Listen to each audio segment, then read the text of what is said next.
On today's bonus episode of Locked On Jayhawks, we get more into the David Coit edition for KU. How could it affect the rotation in 2024 to 2025?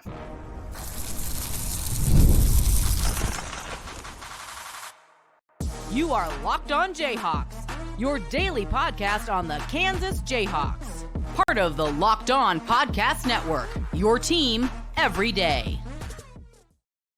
I'm Derek Johnson. Thanks for making Locked On Jayhawks your first listen every day. We are free and available anywhere you get your podcast, including on our YouTube page where you can like and subscribe to the show. You can give me a follow at DJohnsonRadio, and thank you to everydayers catching each and every one of those shows. This is a bonus episode for Tuesday. We didn't have a show Monday, so doubling down on our Tuesday here.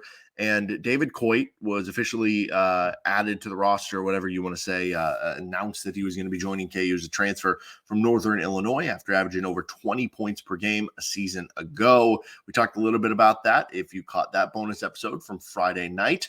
On this episode, we're going to get a little bit more into some of his synergy numbers, some of what he brings to the table more, and how it could affect KU's rotation this upcoming season. Today's episode of the show is brought to you by FanDuel Sportsbook. Make every moment more as the playoffs wind down. The sports stop sporting like we want them to. But this summer, FanDuel is hooking up all customers with a boost or a bonus daily. That's right. There's something for everyone every day, all summer long. Just visit FanDuel.com to get started today. Okay, so what is KU adding with David Coit? Again, if you check that bonus episode from Friday out already, you would already have a head start on this and some of the info David Coit, but I'm going to add a little bit more to what he is bringing to the table to KU. So he is a Spitfire, 5'11", score first, lightning bug type guard, good quickness, can get his own shot. I think his nickname, I think he goes by Diggy, is a nickname, which that's kind of cool. So Diggy Coit. I'm not sure what the reason for the nickname is, but I like it. He averaged 21 points per game almost at Northern Illinois this past season, which was his second year with the Huskies in the MAC. He was all third team MAC both seasons he was with Northern Illinois. That was after he transferred over from the junior college level. He will be a senior this year. This will be his final season of play. So in 2 seasons with the Huskies, he averaged around 8 3-point attempts per game and shot over 35% from three. That's the biggest thing that I kind of look at here. He hits shots. He hits threes off the dribble. He ranked in the 75th percentile nationally in the off the dribble shooting.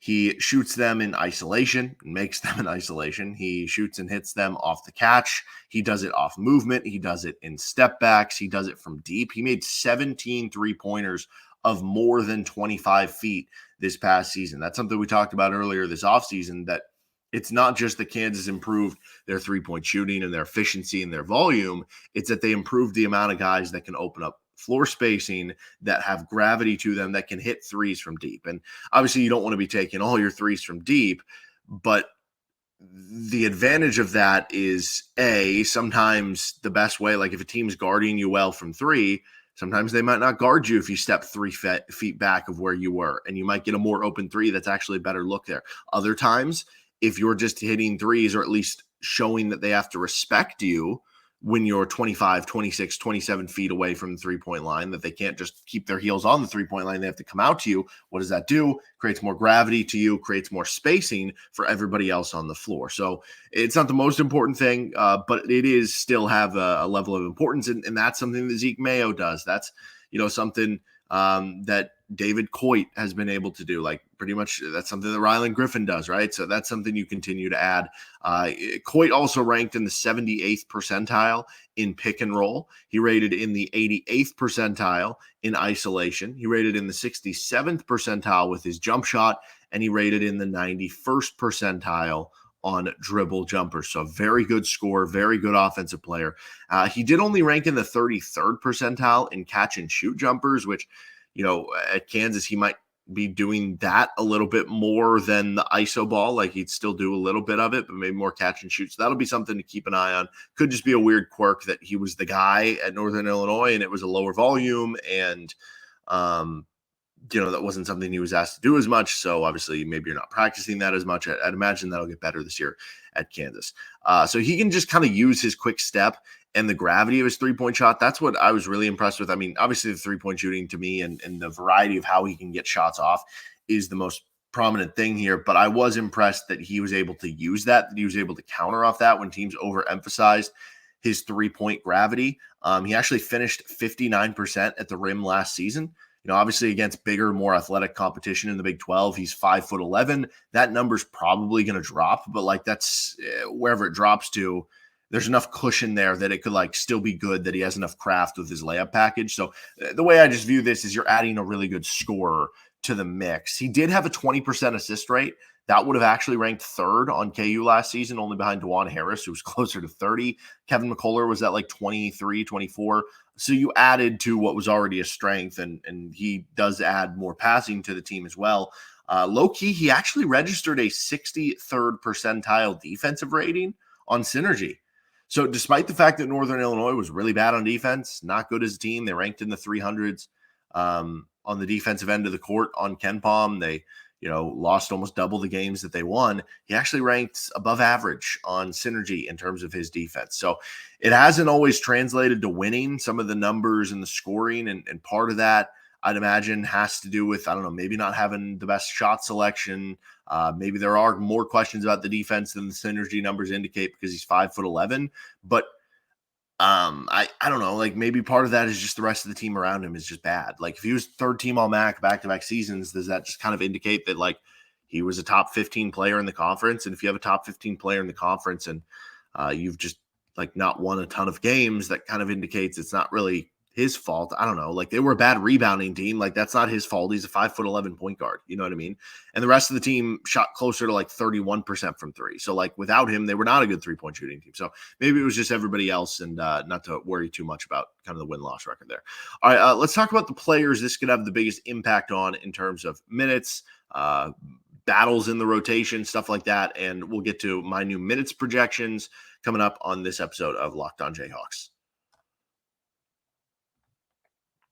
Thanks for joining us today on Locked On Jayhawks, and this episode is brought to you by FanDuel Sportsbook. I love sports. I love them so much. I never want them to stop. But as the playoffs wind down, we get fewer games, and the sports aren't sporting like you want them to. But FanDuel lets me keep the sports going whenever I want. All I have to do is open the app and dream up bets anytime I'm in the mood. It was great during the Olympics. You still got baseball going on right now. Bobby Witt just hitting like a madman at home. So you can bet on that to hit 2+ hits or hit a home run when they're playing at home, or if you want to do it on the road as well. Royals obviously killing it. You can get futures in for the NFL season. You want to bet on preseason football, you can do that. And this summer, FanDuel's hooking up all customers with a boost or bonus daily. That's right. There's something for everyone every day, all summer long. So head over to FanDuel.com to start making the most of your summer. FanDuel, official sportsbook partner of the Locked On Podcast Network. Continuing on with Locked On Jayhawks, and don't forget you can check out our first episode for today as well, which was an early preview of the KU Lindenwood game, which is coming up here in 2 weeks from this upcoming Thursday. Early preview of the KU Illinois game, and we got to a defensive end room conversation for KU football on that earlier episode. And then later this week, we're going to get to some more previews of KU games, KU UNLV, KU West Virginia. We've got our receiver room preview coming up. We've got KU TCU, KU Arizona State, the tight end room preview. A lot more content, stocks up, stocks down on players during fall camp so far. So a lot to get to, and make sure you're subscribed and tuning in to the show. Okay, so KU adding David Coit. Now, we kind of talked about this on the episode on Friday night. So again, thank you to the everydayers if you tuned into this already. But basically, the range of outcomes for what David Coit could provide is that, let's say he comes in and his offense is just unstoppable, and Bill Self just views him as, yeah, you know what? I think this guy might be a little bit better than the other guys we brought in, Shakeel Moore and Zeke Mayo.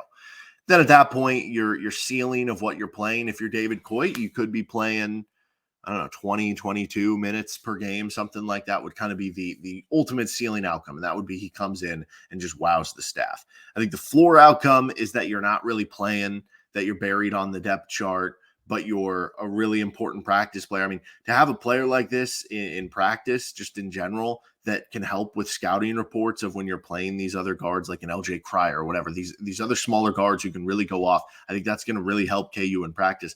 And the floor outcome is that, and he's playing spot minutes. And it's maybe not a night in, night out. I'm getting 15 minutes every night, but it's like, oh, this night, I hit my first 2 threes, so I got more minutes, and I ended up playing 18 minutes this night. But then the next game, I started 0 for 2, and I only played 7 minutes. Right? We see that all the time with certain Bill Self players. I mentioned the Jalen Coleman-Lands role. I think that's kind of what the floor. And then the medium ground is that, like, what if he beats out one of two of Zeke Mayo or Shakeel Moore? Or what if he just is close enough to those guys and Bill Self, instead of wanting to play Rakes pass more minutes, opts to play more like 3-guard lineups where Zeke Mayo is even at a 3 and Store Griffin's at the 4 or something like that. And then he's playing 10, 12 minutes a night, right? That's kind of the middle outcome there for what you're looking at. But either way, so as we kind of went over some players there, that should kind of give you the indication, the players that this could have the biggest impact on in terms of minutes or just having to battle their way for a rotation spot or earn their playing time in a very real way. I mean, the obvious ones are Zeke Mayo and Shakeel Moore. David Coit is 5'11". He's going to play at the 1. If he's playing at the 2, it would be a smaller lineup for KU, that's for sure. Now, there are certain teams you can play that against because they play that same way. Like, I bring up Houston. Last year, you were playing Houston, and they had, like 6'1" in Shed, something like that, 6'1", 6'2". LJ Cryer, like around there, 6'2". Emmanuel Sharp, like maybe 6'3", 6'4", something like that. So, like, you can get away with that if you're Kansas, where you have, DeJuan Harris, who's like 6'1" with a good wingspan. David Coit, 5'11", and then you're playing 6'4" Zeke Mayo at the 3, or you're playing a 6'6" Rylan Griffin at 3, right? You can play that in certain ways, but still, there's minutes to be had at the backup point guard spot, right? DeJuan Harris could play 30 minutes. It could be 32, it could be 35, 36. I don't know. Whatever amount of minutes ends up being available behind him, those are available for one of those guys, Coit, Mayo, and Moore. And maybe it ends up being split between 2 guys, right? Maybe DeJuan plays 34 minutes per game, and you have 3 minutes divvied to Zeke Mayo and 3 minutes to Shakeel Moore, 3 minutes to David Coit, and 3 minutes to Zeke, whatever it ends up being, right? So you have a little bit of minutes available there. At the 2, probably going to be starting Rylan Griffin at the 2, but he could play some 3, he could play some 2. There's going to be a lot of minutes available at the 2. And so you look at all those guys, they're going to be playing those minutes at the 1 and the 2, or they're in competition for those minutes. And so I think both of those guys, it's going to be important for them to show out, as we continue to get closer to the season, to try to fend off any fight from David Coit. I do think that if you're David Coit, and he kind of talked about this, I saw some good quotes. You can check it out on fog.net. Michael Swain did a good piece kind of interviewing him and talking to him. And he kind of sounded, or gosh, I don't even remember if it was Michael. It was somebody with 24/7 Sports. I guess I just assumed, put two and two together. But anyway, he kind of talked about the idea of, like, I don't know, like earning everything on his way to get up, and that he's had to, because he went from JUCO to Northern Illinois to now Kansas.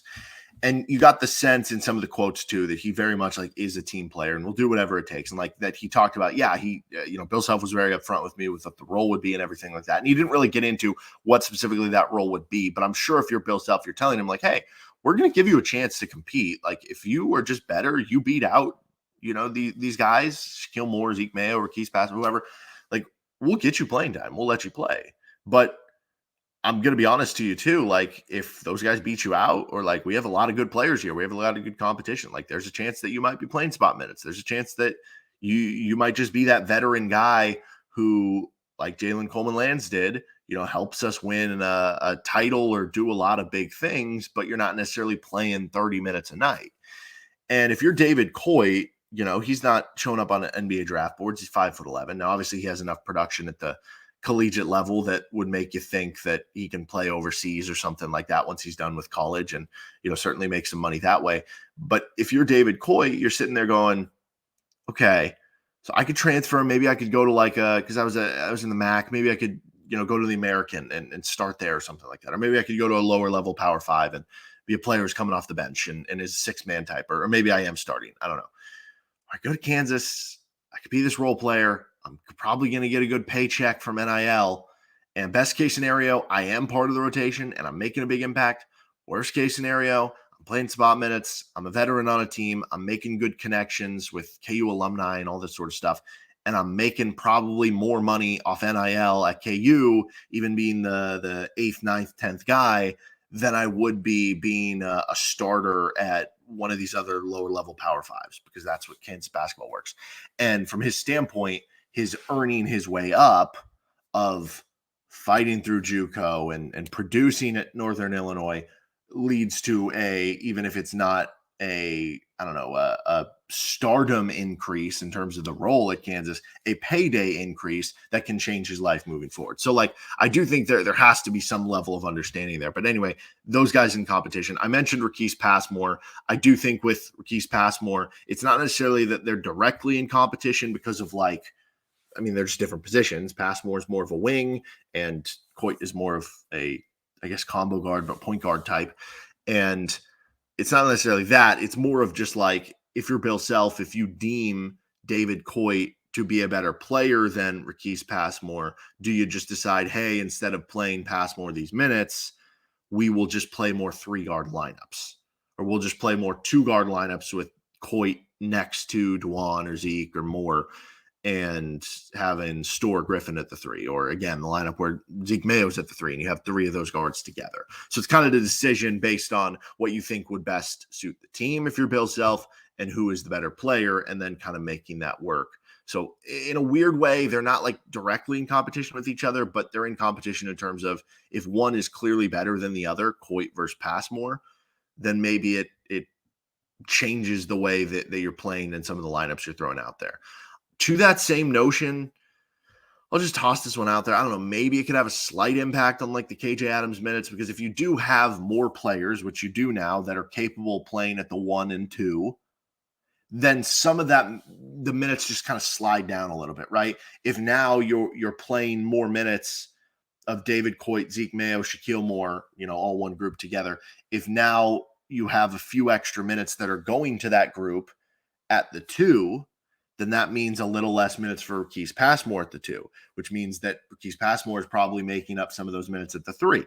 And then if Rakeese Passmore is making up some of those minutes at the 3, it's eating away some minutes from AJ Store at the 3, which means AJ Store, to get his minutes, it's taking some of his minutes away from the 3 and putting them onto AJ Store playing at the 4. And if AJ Store is playing more minutes at the 4, maybe that means a little less minutes for KJ Adams at the 4, right? So it's just kind of like robbing Peter to pay Paul a little bit in terms of some of this minute allocation, at least if you view it from a standpoint of Store's going to play this many minutes. So now if he's only playing this many at the 3, he has to play more at the 4, right? Which it's not necessarily like that, but it very well could be. So I just thought I'd bring him up at least. All right, let's get to our new minutes projection based on this, and I guess based on the latest that's kind of happening in the offseason, how that could possibly sway things on this bonus episode of Locked On Jayhawks. We are brought to you by eBay Motors. Passion, drive, and patience. The formula for winning championships is also what keeps your ride or die alive. eBay Motors has everything you need to maintain your vehicle and level it up to peak performance. Superchargers, roof racks, exhaust kits, LED headlights, and more. Whether you're into speed, power, or style, eBay Motors has you covered. With over 122 million parts for your number one ride or die, you'll always find exactly what you're looking for. And with eBay Guaranteed Fit, your part is guaranteed to fit your ride every time or your money back. Because with eBay Motors, you're burning rubber, not cash. With all the parts you need at the prices you want, it's easy to make your car the MVP and bring home huge wins. Keep your ride or die alive at ebaymotors.com. Eligible items only. Exclusions apply. eBay Guaranteed Fit, only available to U.S. customers. Finishing things up on this episode of Locked On Jayhawks, and don't forget to make Locked On College Football your second listen, or one of our other great shows across the Locked On Podcast Network. We also had a show earlier today with our early preview of KU Lindenwood, KU Illinois, and the defensive end room preview. And don't forget to subscribe to the show or catch it anywhere you get your podcasts. Okay, so this is partially with David Coit. This is partially with, things going on for KU during the offseason. This is partially with me switching up one thing of how I'm going to kind of view this. So with the latest minutes projection, I'm continuing to go Dwan Harris at 32 minutes. I I go back to, I think it was a Hawk Talk last year where Bill Self said he's more of like a 28 to 32 minute type of game guy because you want to preserve him so he can be his best on the defensive end of the court. I do think when push comes to shove, though, Bill Self's going to go with the veteran, so I could actually see this being higher, but we're going to go with DeJuan Harris at 32 minutes. I got Rylan Griffin at 26 minutes, getting some of those minutes at the 2, getting some of those minutes at the 3, and starting at the 2. I got AJ Storr starting at the 3 and playing 30 minutes per night, getting pretty close to an even split, a little bit more minutes at the 3 than he plays at the 4, but playing both of those for KU. I got KJ Adams starting at the 4, playing 27 minutes, all of those coming at the 4 position, and all of your 4 minutes would be going to KJ and AJ Storr. And then your 5, I have Hunter Dickinson starting and playing 28 minutes per game. Again, that could be higher. That could be 30, 32 if Bill Self wants to go more with the veteran, but you do seem to have capable options at the backup big man. Then off the bench, I had originally Zeke Mayo playing a little bit more than Shakeel Moore. I can't remember what it was last time we did this, maybe like 18-14 split, something like that. I have that more even now. So I do think the more that this has gone on, like Shakeel Moore plays really good defense. Bill Self is going to value that, in a very real way. So I have them both playing 16 minutes per game with Zeke and Shakeel Moore. Zeke, I have all his minutes now coming at the 2. Shakeel Moore, I have him playing backup point guard minutes and a little bit at the 2. Then I have Flory Badunga playing 10 minutes per night as the backup center and being behind Hunter Dickinson. And then what I did differently this time, instead of just allocating minutes for like Rakeese Passmore, Zach Clements, or now David Coit or whatever, I just put together 14 minutes per night as spot minutes. And so what that does is it basically gives you a slashy between Rakeese Passmore, David Coit, and Zach Clements. I have Jamar McDowell redshirting in this. Obviously, Marco Jackson taking a medical redshirt. And so what that means, 14 minutes a night that can be divvied out to those 3 players. So maybe Rakeese Passmore is just that good and he takes up all 14. And that's just a 9-man rotation. And Coit and Clements are only playing in, it's the end of the half. We need a 3-point shot, or we're blowing this team out, or we're down by a lot. Let's throw the reserves out there, right? Maybe David Coit does that. Maybe Zach Clements does that and is playing a little bit at the 5 or the 4, right? Maybe Clements is ahead of Badunga and those minutes switch. I don't know. But the 14 minutes a night for spot minutes could also go like, okay, Rakeese Passmore plays 6, David Coit plays 6, Clements plays 2. Or tonight, Clements plays 8 and Coit plays 6. Or like I said earlier, David Coit hit his first 2 threes. Now he's going to play 12 minutes. And now Rakeese Passmore is going to get a do not play tonight, right? So it just kind of depends night to night, but the spot minutes, or if you want to give them out to somebody else or divvy them back up to the first kind of 8 guys in the rotation, that's what I'm going with for the current rotation as part of this. I know that's not sexy to give out spot minutes, but it's also realistic, and it's kind of just what happens, to be completely honest. All right, that'll do it for this episode of Locked On Jayhawks. More coming at you later this week with LOJ, more KU football previews with some of their upcoming opponents to start the season, position previews, stocks up, stocks down on fall camp, plenty more. So make sure you subscribe to the show and catch it anywhere you get your podcast. We'll see you next time with LOJ.